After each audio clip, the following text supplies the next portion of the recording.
Good morning, students. Today we are going to solve some numericals based on charge. Charge के बारे में आपको मैंने सारा पढ़ा दिया है। चार्ज को किससे डिनोट करते हैं, स्मॉल क्यू या कैपिटल क्यू से, और इसकी मेन प्रॉपर्टीज़ मैंने जो लास्ट टाइम बताई थी उसमें क्वांटाइजेशन वाली प्रॉपर्टी बहुत ही इम्पोर्टेंट है, q is equal to n e, जिसका कि मैथमेटिकली फार्मूला बनता है। तो वो आज हम यूज़ करेंगे, मैक्सिमम वही उसी का यूज़ होगा। तो इसमें तीन न्यूमेरिकल मैंने लिए हैं। इसमें सबसे पहले a polythene piece rubbed with wool is found, सबसे पहला न्यूमेरिकल करने लगे हम। तो एक पॉलीथीन का पीस जो है जब वूल के साथ रब किया जाता है तो उसमें देखा जाता है कि उसके ऊपर नेगेटिव चार्ज आ जाता है। और इसमें जो एक न्यूमेरिकल तैयार किया, न्यूमेरिकल का मतलब जिसमें न्यूमरल्स होते हैं, नंबर्स होते हैं, जैसे कि ये 3.2 इंटू 10 की पावर -7 नेगेटिव चार्ज आया है। तो हम लिखते चलते हैं इसको, क्योंकि न्यूमेरिकल की यही टेक्निक होती है कि कोई भी चीज़ स्टडी करनी है तो इसके साथ माइनस का साइन भी रख सकते हैं, क्योंकि इलेक्ट्रॉन्स गेन हुए हैं तो उसका नेगेटिव चार्ज आएगा पॉलिथीन के पीस के ऊपर 3.2 इंटू 10 की पावर -7 कूलम। ये क्या वो आ गया। तो हमने ये दो रिप्लाई करने हैं, estimate the number of electrons, कितने इलेक्ट्रॉन्स ट्रांसफर हुए होंगे अगर इतना चार्ज उसके ऊपर 3.2 इंटू 10 की पावर -7 कूलम आया है। तो एक तो बेटा इलेक्ट्रॉन का जो चार्ज होता है ये आपको याद रखना पड़ेगा, ये तो इसमें दिया नहीं जाएगा क्योंकि ये तो कंपलसरी है। 1.6 इंटू 10 की पावर -19 कूलम। अगर ये हम नेगेटिव ले रहे हैं तो ये भी तो नेगेटिव लेंगे, क्योंकि इलेक्ट्रॉन का चार्ज तो नेगेटिव ही होता है। अगर प्रोटॉन होता तो डेफिशिएंसी होती तो प्लस में आना था, तो फिर उधर भी प्लस में आना था। तो हमने सबसे पहले आंसर, ये जो पार्ट ए है इसका आंसर देना है, नंबर ऑफ इलेक्ट्रॉन्स हमने इसमें फाइंड करने हैं। तो ये पार्ट हमारा देखो, सभी को जो लैंग्वेज में लिखा हम मैथमेटिकली उसको शॉर्टकट में लिख रहे हैं। तो अब हम देखो एन को फाइंड करने के लिए क्या करेंगे, हमारे पास क्यू भी है, ई भी है, एन, ये कौन सा फार्मूला है यही आपने रिकॉल करके यूजिंग फार्मूला हम पे लिख सकती हैं, क्योंकि फार्मूला लिखने के भी मार्क्स होते हैं। Q is equal to n e, q is equal to n e, ये कौन सा फार्मूला था जिसमें बताया था कि क्वांटाइजेशन ऑफ चार्ज, क्वांटाइज होता है जितने इलेक्ट्रॉन ट्रांसफर्ड होंगे उसी को एन से नंबर से मल्टीप्लाई करेंगे, 1 2 3 जितना भी है। तो प्लस माइनस का साइन तो बाद में देखा जाता है, जहां तो माइनस का ही आएगा, लेकिन जहां पे एन फाइंड करना है बेटा, जहां पे एन जो है इसके साथ ई मल्टीप्लाई कर रहा है तो ई दूसरी साइड जाके डिवाइड करेगा, तो क्यू अपॉन ई फार्मूला बन जाएगा नंबर ऑफ इलेक्ट्रॉन्स बताने की। तो इसी के अंदर हम क्यू की वैल्यू और ई की वैल्यू डालेंगे तो हमें नंबर ऑफ इलेक्ट्रॉन्स का पता चल जाएगा कि कितने इलेक्ट्रॉन्स ट्रांसफर हुए हैं। ये एक मैथमेटिकली जो फार्मूला हम यूज किया है इसको तो लिखना ही पड़ेगा। तो क्यू की जगह हम क्यू की वैल्यू लगा देंगे। ये तो आप बड़े साफ ये अच्छे तरीके से और बड़ा सिंपल सा है आज का। देखो जिसके साथ हमने माइनस साइन भी रखा है, 3.2 10 की पावर -7 कूलम, यूनिट से यूनिट भी, क्योंकि जब कोई नंबर आता है तो उसके यूनिट ऑटोमेटिकली कट जाते हैं। देखो इसका भी कूलम है, उसका भी कूलम है, माइनस से माइनस कट जाएगा साइन, तो 10 की पावर -19, और ये माइनस से माइनस साइन हम ऐसे काट सकते हैं। 1.6 को 3.2 से करेंगे डिवाइड तो 2 आएगा। तो ये यहाँ पे जो कूलम था, कूलम से कूलम कट गया, तो ये बेटा आ गया 2 इंटू 10 की पावर -7 है ना, तो नीचे वाली जो है 10 की पावर +19 हो जाएगी, और bases are same, powers are added, ये तो पता ही आपको। 19 में से 7 जाएंगे तो कितने आएंगे वो अब देख ले, जैसे कि 19 प्लस का पहले लिख देते हैं और ऐसे करके, तो 19 से 7 जाएंगे तो 12 आएंगे, 2 इंटू 10 की पावर 12। ये जो इलेक्ट्रॉन्स हैं ये हमारा आंसर आ गया। ये इलेक्ट्रॉन्स, ये जो पहला एस्टीमेट हमने लगाया पार्ट ए जो है, estimate the number of electrons, कितने ट्रांसफर हुए हैं पॉलीथीन के पीस के ऊपर रबिंग करने से। दो मेथड आपको बताया था ना, एक इंडक्शन मेथड है, एक रबिंग है। तो पॉलीथीन का जो पीस है अगर वो वूल के साथ रब किया जाए तो पॉलीथीन के पीस के ऊपर नेगेटिव चार्ज, उसने खुद बोला है नेगेटिव चार्ज उसके ऊपर आया है, देखो नेगेटिव बोला है तो तभी हमने जहां माइनस से लगाया है। Estimate the number of electrons, तो कितने करने आएंगे वो 2 इंटू 10 की पावर 12। तो ये बेटा बड़ी इंपॉर्टेंट बात है। और इसके बाद देखिए इसका सेकंड भी हमने एक और इसका रिप्लाई देना है, ए बी पार्ट करके बोला है, is there a transfer of mass. क्योंकि जब इलेक्ट्रॉन जाते हैं तो लोग बोलते हैं कि इलेक्ट्रॉन का मास होता नहीं, लेकिन इलेक्ट्रॉन का मास डेफिनेटली होता है 9.1 इंटू 10 की पावर माइनस 31 kg। तो देयरफॉर हम इसका जवाब देंगे, इसका क्या रिप्लाई करेंगे, yes there is a transfer of mass, और कैलकुलेट करके भी बता देंगे, yes there is a transfer of mass, there is a transfer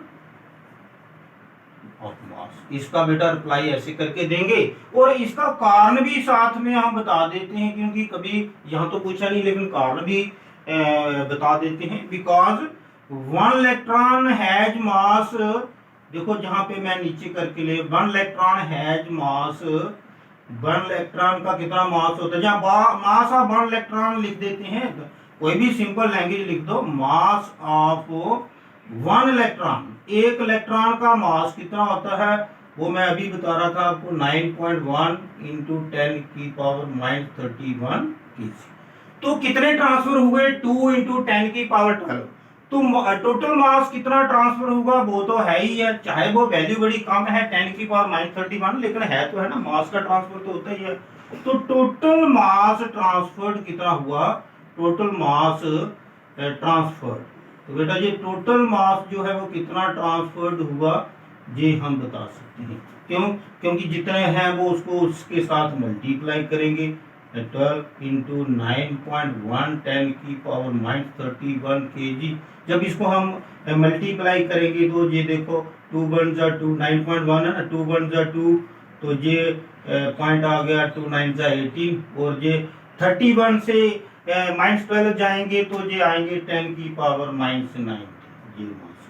तो अब हम इसको साइंटिफिक नोटेशन में ये पॉइंट अगर इधर शिफ्ट करना चाहते हैं तो जहाँ पे हमें एक 10 से डिवाइड करना पड़ेगा तो वो वहीं से ले लेते हैं, और जहाँ पे रह गया 10 की पावर माइनस 18 जी। ये मास भी हमने कैलकुलेट करके बता दिया है कि कितना मास ट्रांसफर होगा। तो ये देखिए पहले ये पहला न्यूमेरिकल हमने कर दिया आपके लिए NPK1, जिसमें यही एक बड़ा न्यूमेरिकल था जो कि आज का न्यूमेरिकल सी है। तो मैं एक और न्यूमेरिकल आपको करवाने जा रहा हूँ। ये पता चल गया ना आपको, जब भी रबिंग होती है ये न्यूमेरिकली उसी के ऊपर है, तो इलेक्ट्रॉन अगर ट्रांसफर होते हैं उसके ऊपर जैसे कि चार्ज दिया है तो नंबर ऑफ इलेक्ट्रॉन्स फाइंड किए और कितना मास ट्रांसफर हुआ वो भी हम देखेंगे कि yes there is a transfer of mass.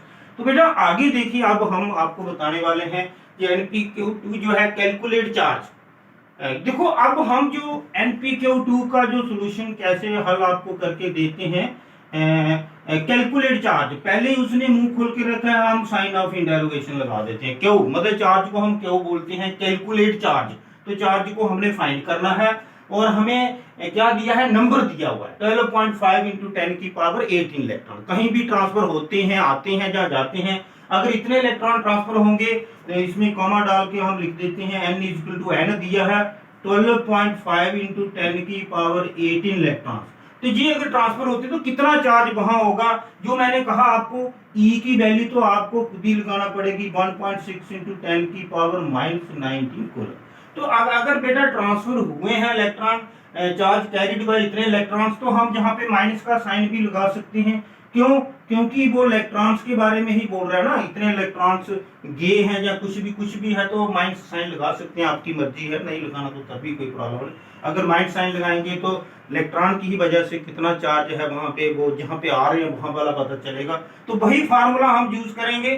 तो ये जो है फार्मूला आपको पता ही है, Q इक्वल टू NE, तो इसी Q इक्वल टू NE में इसी को आगे ले जाते हैं, N की जगह हम लिखेंगे देखो जहाँ पे 12.5 इंटू 10 की पावर 18, ठीक है, और इसके साथ बीच में मल्टीप्लाई का साइन है।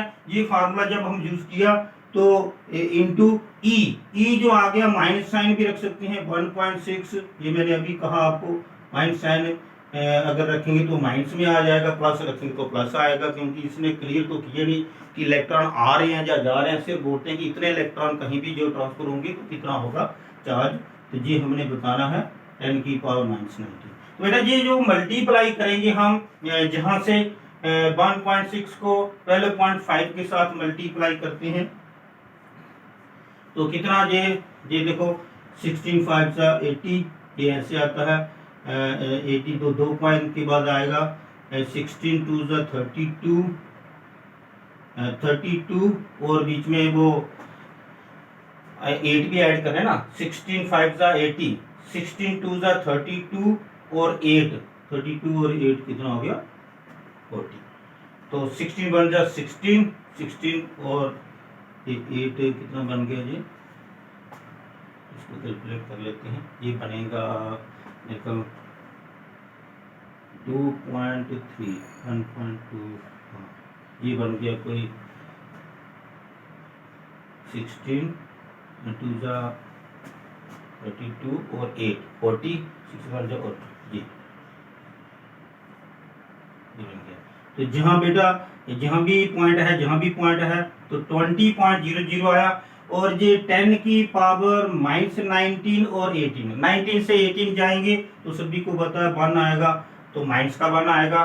तो माइनस से भी जब हम डिवाइड करेंगे तो पॉइंट जहाँ शिफ्ट हो जाएगा और साइन माइनस का आएगा, ये भी आपने ध्यान रखना है, साइन आएगा माइनस का। तो ये -2 कूलम आ गया, 2.0 लिखने की जरूरत नहीं, ये हमने कैलकुलेट कर दी चार्ज। ये देखिए हमने न्यूमेरिकल प्रॉब्लम सेकंड जिसमें हमें नंबर ऑफ इलेक्ट्रॉन्स दिए गए थे, हमने Q = NE जो क्वांटाइजेशन वाला फार्मूला है आपको पता चल गया कि क्वांटाइजेशन वाली जो प्रॉपर्टी है बहुत इंपॉर्टेंट है। बाकी और भी प्रॉपर्टी मैंने आपको बताई थी, like charge repel and unlike charge reflect, वो बात की बात है। जहाँ कोई और कंजर्वेशन ऑफ चार्ज बताया था, एडिटिव नेचर बताया था, जो भी प्रॉपर्टीज मैंने बताई थी, तो उसमें ये क्वांटाइजेशन Q = NE वाला फार्मूला बड़ा इंपॉर्टेंट आ रहा है। अब लास्ट में NPQ3 का भी सोल्यूशन मैं करके देता हूँ। बोर्ड के ऊपर हमने इतना ही क्वेश्चन लिखे हैं जितना पूरा बोर्ड के ऊपर स्पेस इसकी आएगी।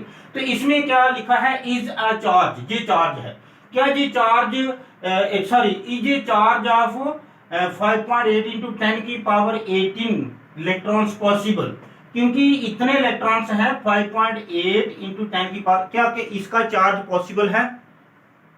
ये चार्ज है, मैं एक बार फिर न्यूमेरिकल देख लेता हूँ, इज अ चार्ज ऑफ, हाँ ये कूलम है बेटा, ये इलेक्ट्रॉन्स मैंने लिख दिया ना चार्ज, क्योंकि जहाँ पे चार्ज बोल रहा है ना, तो ये क्या 5.8 × 10 की पावर 8 कूलम का चार्ज पॉसिबल है किसी बॉडी के ऊपर। ये हम कैसे देख सकते हैं, ये भी हम उसी फार्मूले से देख सकते हैं। किस फार्मूले से, जो अभी मैं आपको Q = NE वाला बताया। देखो इतना चार्ज है, ये Q = 5.8 × 10 की पावर 18 कूलम। जी हमने बताना कि पॉसिबल है कि नहीं। देखो E तो हमें पता होता है, जहाँ पे कोई माइनस साइन लगाने की जरूरत नहीं, क्योंकि सिर्फ N ही देखना हमने, 10 की पावर -19 तो ये कूलम आएगा। तो N, क्योंकि N देख के पता चलेगा, N क्योंकि इसमें जो फार्मूला है Q = N, इसमें N इंटीजर होता है। अगर फ्रैक्शन आएगी तो ये पॉसिबल नहीं है, अगर वो होल नंबर मतलब इंटीजर नंबर आएगा तो फिर पॉसिबल है। तो वो कैसे देखना है, जैसे हमें जहां तो बोला गया था ना पार्ट ए में N फाइंड करो, तो जहां भी आपको N फाइंड करना है तो कौन सा फार्मूला यूज करना वो आपको पता ही है, Q = NE। तो इसको जब हम ट्रांसफर करते हैं N फाइंड करने के लिए, तो जो E इसको मल्टीप्लाई कर रहा है वो दूसरी साइड में जाके डिवाइड करेगा, तो N = आ गया Q/E। तो बेटा Q और E की वैल्यू जहां पे डाल देते हैं, ऐसे करके हम Q की वैल्यू कूलम जो है 5.8 इंटू, क्योंकि देखो हमने जहां भी प्लस का साइन है तो जहां भी E प्लस का रखा तो उससे इसका कॉम्बिनेशन जो है वो स्ट्रांग बन गया। तो ये जहां पे थोड़ा मीटर है तो इसको मैं 5.8 × 10 की पावर 18 ये जो 1 और 8 कूलम, यूनिट लिखने की जरूरत नहीं, क्योंकि यूनिट से यूनिट तो कट ही जाएगा। 10 की पावर -19 कूलम से कूलम कट गया। और जब इसको हम डिवाइड करेंगे और ये 18/-19 ये करेंगे, ये करके आप देख लेना, तो ये 36.25 आता है, ये नंबर है। लेकिन ये नंबर इंटीजर नहीं है। देखो इसमें हमने बोलना है कि this charge is not possible. कौन सा, ये जो चार्ज है 5.8 × 10, क्योंकि आधा इलेक्ट्रॉन फ्रैक्शन में तो कभी इलेक्ट्रॉन जाएंगे नहीं, या तो 36 आता, 36.25 आया, तो हम बोलेंगे एज n जो आ गया हमारा 36.25 जो है is not a integer number, ये इंटीजर नंबर नहीं है, ये इंटीजर नंबर नहीं है। तो देयरफॉर ये जो गिवन चार्ज है, ऐसे बोल सकते हैं, गिवन का मतलब 5.8 × 10 की power 18 coulomb is not possible. तो देयरफॉर गिवन भी लिख सकते हैं, given charge is not possible, ये इसका रिस्पॉन्स आ गया।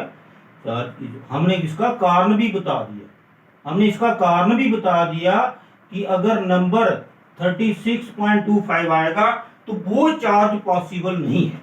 क्यों? क्योंकि n जो 36.25 आया ये इंटीजर नहीं है, और क्या है, ये फ्रैक्शन है। तो फ्रैक्शन होती नहीं, आपको पता है इंटीजर नंबर लाइन क्या होती है, ये मैं थोड़ा सा आपको बता रहा हूँ। इंटीजर नंबर लाइन ये होती है इंटीजर नंबर लाइन। तो बेटा ये होते हैं, इसमें 0 1 आएगा या 2 आएगा, जहाँ 3 आएगा, जहाँ -1 आएगा, इसमें बीच वाले नंबर नहीं आते। इंटीजर नंबर लाइन में वही नंबर आते हैं जो आपको दिख रहे हैं, 1 2 3 ऐसे प्लस में आएंगे, माइनस में आएंगे। 36 आ सकता था। तो नंबर जो है जब फ्रैक्शन में आएगा तो हम बोलेंगे कि इट इज नॉट पॉसिबल। ये नंबर जो आ गया तो इसको इस लैंग्वेज के आगे थोड़ा आ रहा है तो इसको आगे इधर करके मैं लिख देता हूँ 36.25। ठीक है, तो ये बेटा आपके जो न्यूमेरिकल्स हैं बेस्ड ऑन चार्ज, ये मैंने आपको करवा दिए इसी टाइप के। या तो आपको कोई नंबर ऑफ, क्योंकि इसी फार्मूले के ऊपर बेस्ड है सारा, Q = NE, जो कि क्वांटाइजेशन ऑफ चार्ज है। चार्ज का एक पैकेट होता है 1.6 × 10⁻⁻⁹ कूलम, जो कि हर एक जगह हमें लिखना पड़ा है। इलेक्ट्रॉनिक चार्ज जहां भी देखो लिखना पड़ा, जहां नंबर फाइंड करना था, जहां भी इसको यूज करना पड़ा हमने, हर एक जगह पे जहां भी करना पड़ा। तो ये देखिए, जहां पे नेगेटिव तो उसको हम नेगेटिव ले लेते हैं, जहां पे पॉजिटिव हो तो उसको हम पॉजिटिव लेते हैं। जहां पे क्यों ऐसे ही पॉजिटिव दिया था तो हमने ई को भी पॉजिटिव ले लिया, क्योंकि पॉजिटिव किसकी वजह से होता है, ई का जो चार्ज होता है इलेक्ट्रॉन के जाने से।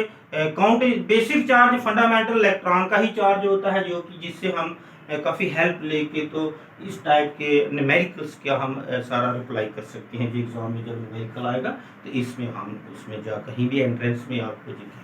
अब आपको कुछ होम असाइनमेंट भी करनी है, आज छोटे छोटे क्वेश्चन मैं पूछूंगा, तो उसके बाद आप जो है बताइए, आपको सेंड करता हूँ मैं। तो ये था आज का इतना ही, और इसको अच्छी तरह से तैयार करो। चार्ज वाला पोर्शन खत्म हो गया बेटा।